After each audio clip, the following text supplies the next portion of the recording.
What makes you think? What makes you think? What makes one think? What makes you think? What makes us think? Remember, we're going out of what to think and going into how to think. What makes you think that walking the line between what keeps you walking the line between holding on and letting go?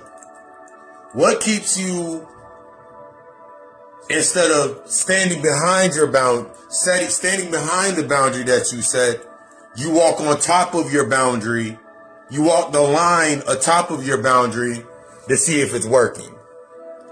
What keeps us in a constant state where we're constantly walking the line between letting go and tapping into our greatness, tapping into that work, doing what we need to do? And what stops you? What's the common aspect between, instead of you setting your boundary, instead of standing behind it, you walk on top of it? What keeps you walking this line? What keeps you walking this line? The consistency within it is your contracting environment. The consistency within it is the contracting environment. When we learn limitation of the material urges, it teaches one to maximize our true potential. This is the key to becoming consistent inside of your growth. So I ask one more time, what keeps you walking the line between letting go, giving into the release, and trusting the process? And what keeps you from setting the boundary and standing behind the boundary you set, and you rather put yourself in a state of, I'm going to walk on top of my boundary to see if it's working? What's stopping you from being consistent is the fear of decrease. That fear of decrease. What's stopping you from being consistent in your work? What's stopping you from being consistent in your day? What's stopping you from being consistent in breaking the patterns of comfort is your fear of decrease. That fear of losing. A lot of us get stuck in this fear of losing because we are still stuck in that mindset of lack. We're still stuck acting in the behavior of the lack mindset. We're still stuck in that old behavior of the lack mindset. We get stuck in that pattern and not addressing that pattern, not tapping into that pattern. So when it comes time for us to set our boundaries, most of the times when we get stuck on trying to oversee our own boundaries or micromanage our boundaries, is we did it based on emotion. So now we're looking over this new boundary that we set. We're looking over at the old aspects of ourselves, of the things we're supposed to be letting go of. And we looking over there like, did they change yet? And I told you on Monday, the only apology is changed behavior. The only apology to yourself is going to be changed behavior. So if you're sitting there in that space with yourself and you find yourself in an inconsistent state, you find yourself repeating lessons that you've been should have learned, you find yourself in that pattern of guilt. You feeling guilty for setting your boundary. You feeling guilty for letting go. You feeling guilty for setting a new tone. It's all based in your fear of the decrease. It's all in the fear of you in that decrease. That decrease in your friends list. That decrease in The decrease basically in the yes men, the yes women. It's the decrease in being seen as what you were used to being seen as. It's the falling out of the light that you're scared of. And it's okay. Because in order to win today, you got to understand the night before. In order for you to win the day, you got to understand the night before. In order for you to win the day, you got to understand the night before. So while you sitting there trying to walk this line, trying to keep everything in balance, you're doing yourself a disservice because now you're out of balance. While you're trying to walk this line between what you should be letting go of and what you should be getting in, tapping into in your truth, trying to keep everything balanced, keeps you out of balance. It keeps you in a constant state of not embracing the chaos, not embracing the conflict. It keeps you in a constant state of not embracing the conflict.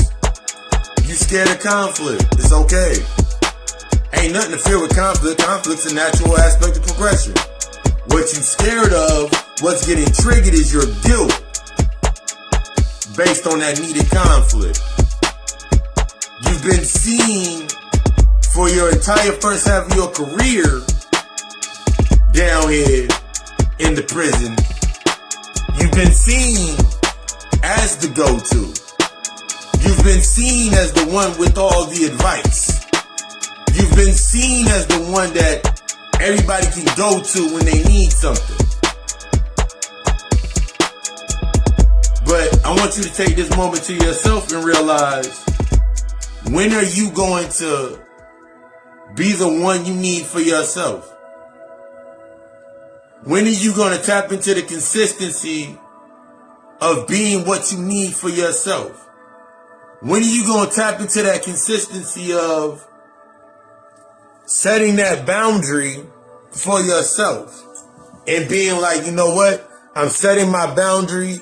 Today is the day that I start looking into me. Instead of me always being stuck in this pattern of being inconsistent. And now I'm finding outside of myself, I'm stuck in this contracting environment of inconsistency. You see, when you're walking that line, trying to keep everything in balance, this is when you contract in your environment inconsistencies. So now at your job, it's inconsistent cash flow. Now when you're having conversations, it's inconsistent learning. It's inconsistent. You have an inconsistency in learning the lesson. You got an inconsistency in your emotions. So now you're trying to keep everything in balance. You're only doing things based on the urge of your emotion. But I'm going to ask you a question. Regardless, I'm actually going to give you the example, then I'm going to give you the question. Regardless of my day, regardless of how I may be feeling in that day, my ability to have a low tolerance gives me the high execution to be aware of the things that come up in my day, the things that I cannot control. The only thing that I have self-control over is how I react. Or do I sit back and I learn how to respond in order to better inform my path? So it doesn't matter what comes up in my day, I'm still going to do what I need to do.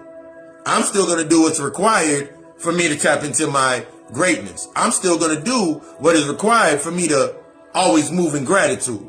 I'm always going to do consistently and build upon my gratitude, my abundance, my prosperity, my power, my greatness, my growth. I'm always going to do that. I'm always going to acknowledge the patterns that keep me in comfort, because I need to stay uncomfortable. Because if I'm staying in comfort, I lose the ability to set that boundary. I lose the ability to stay within consistency. I lose the ability to tap into my growth. I keep going back. I keep looking behind me, wondering if they're going to change, wondering if they're going to tap into where I'm going. I'm stuck in that pattern. It's time to address the pattern. It's time to address this pattern of comfort. It's time to stop walking that line. It's time to stop walking that line in between what I've been should have let go and what I should be diving into. You got a decision to make. Either I'm going to jump off this line and stay where I'm at, or I'm going to jump into that unknown and embrace where I'm going. You got one or two choices. Either you're going to trust the process and the boundary that you set for yourself, or you're going to keep walking on top of this boundary that you built, giving everybody access to know how to get over your boundary. Stop putting yourself in the state to where your urges run your show. You get mad, so now you got the urge to go do something else. But now you find yourself trying to catch up. Every time you suppress to your urge or suppress to something based on the emotional aspect, guess what you're going to end up doing? You're going to end up doubling back. I talked about it last night in U-turns. You're going to end up doubling back. You're going to end up feeling, you're going to end up triggering the guilt, triggering the insecurity, triggering that aspect of something, that behavior. And then you're going to start wanting to go back to, let me go back to when I was in this point and have my moment of reflection. But that moment of reflection is actually a moment of projection. That walking away is actually avoidance. You got to be honest with yourself. I want you to be honest with yourself. I desire you to be honest with yourself. That's what I stand on. It wasn't until I was really honest with myself that I could break those old patterns of comfort. It wasn't until I embraced discomfort that I could be where I'm at and do what I'm doing. If I was still in comfort, I could not every day, with the passion and the intensity from my divine heart, of my divine balance, give you a message, deliver the message, allow that download for that message to come through every day. My impact. I could not impact my day. I couldn't be consistent in the impact of my day because I'm not consistent in the impact that I set for myself. Stop walking that line. It's time to stop walking that line. I'm here. It's time to stop walking that line. You walking the line between, should I let this go? No, I'm going to keep this because it still works. None of it works. Because if it worked, you wouldn't be walking the line. If it worked, you wouldn't be feeling guilty. If it worked, you wouldn't be feeling the insecurity. If it worked, you wouldn't be feeling stagnant. You wouldn't be feeling stagnant, complacent. You in a rut. You wouldn't be feeling that. You wouldn't be feeling that shit if it was working. You know when it works because it gives you the exhilaration and the discomfort. That's your urge. When you go based on your urge, you're always looking for the exhilaration or the discomfort. So now you're scared that when things start to decrease, the emotions go down, the cycle ends. Now you're looking for your next fix. You're addicted to the pain. You're becoming a masochist to the human design. That's not what you're here for. You're here to learn. You're here to become great. You're here to become your best. I want you to break the pattern. I want you to allow the decrease to happen. I want you to understand that the limitations, learning the limitations of the resources of the external are going to help you tap into your greatest potential. And that's what I'm here for. Everything from booking your shadow work consultation, booking that reading for that, booking a reading, which leads to a mini consult, to many of the other services to get you into your healing. Gotta call alchemistllc.com or hit me in the inbox or hit me in the DM. I want you to be the best. Tap in to tune out to the God Hour podcast. This week's episode, we got into primordial instinct. Tapping into these behaviors. I want you to be the best. I desire you to be the best you. I desire you to exceed all the statutes and limitations. But it's going to take you being honest with yourself. It's going to take you stepping off of that line and setting that boundary. Getting into that space. And allowing the discomfort. Allowing to what's going to happen. Trusting that process. I want you to be the best. You got one or two choices. Heal or repeat. In order to win the day, you got to understand that you got to allow the stuff that's in the dark from the night before to come to the surface. I love you. You love us. Ashe.